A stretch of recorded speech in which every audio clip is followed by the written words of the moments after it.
Morning children. ఈరోజు మనం simple interest, సామాన్య వడ్డీ లేదా బారు వడ్డీ సంబంధించి ఒక లెక్కను చేద్దాం.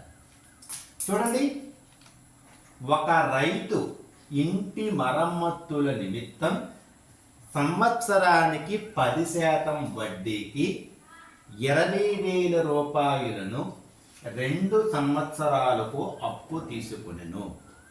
ఆ రైతు 2 సంవత్సరాల తరువాత చెల్లించవలసిన మొత్తం ఎంత? జవాబులు: ఏ 22,400, బి 24,000 రూపాయలు, సి 24,800, డి 25,000 రూపాయలు. ఒక రైతు తన ఇంటి మరమ్మతు అంటే ఇంటిని బాగు చేసుకోవడానికి సంవత్సరానికి 10% అంటే సంవత్సరానికి ప్రతి 100 రూపాయలకి 10 రూపాయలు చొప్పున 20,000 రూపాయలను అప్పు తీసుకున్నాడు. దానిని 2 సంవత్సరాలలో అతను ఎంతైతే అప్పు తీసుకున్నాడు దాంతో పాటు వడ్డీని కూడా చెల్లించాలని నిర్ణయించుకోవడం అనేది జరిగింది. అయితే అతను చెల్లించవలసిన మొత్తం ఎంత అని అడిగాడు.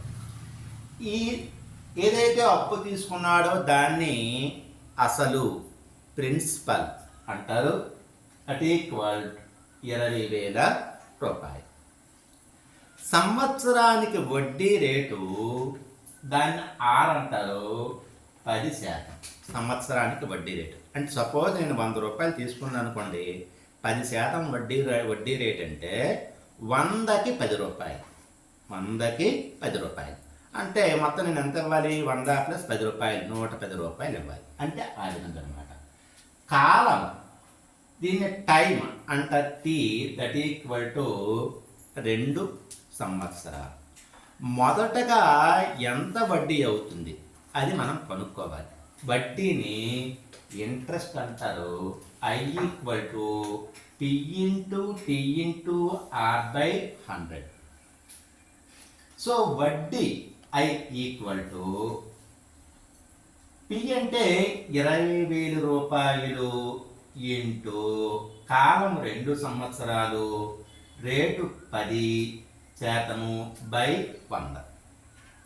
ఇది చూడండి, ఇక్కడ ఈ 2 సున్నాలకి ఈ 2 సున్నాలు పోయాయి. ఓకేనా? చూడండి, ఇక్కడ 10 రెళ్ళు 20, 20 రెళ్ళు 40, ప్రక్కన 2 సున్నాలు ఉన్నాయి కాబట్టి 4,000 రూపాయలు అవుతుంది వడ్డీ. వడ్డీ 4,000 రూపాయలు. అతను తీసుకున్నది 20,000 రూపాయలు. మొత్తం ఏ అంటే అక్యూములేటెడ్ టోటల్ అమౌంట్ మొత్తం అంటే ఏంటి? అసలు ప్లస్ వడ్డీ. అసలు ప్లస్ వడ్డీ. అసలు 20,000 రూపాయలు ప్లస్ వడ్డీ 4,000 రూపాయలు కలిపితే 24,000 రూపాయలు అవుతుందన్నమాట. Answer B. Okay, thank you.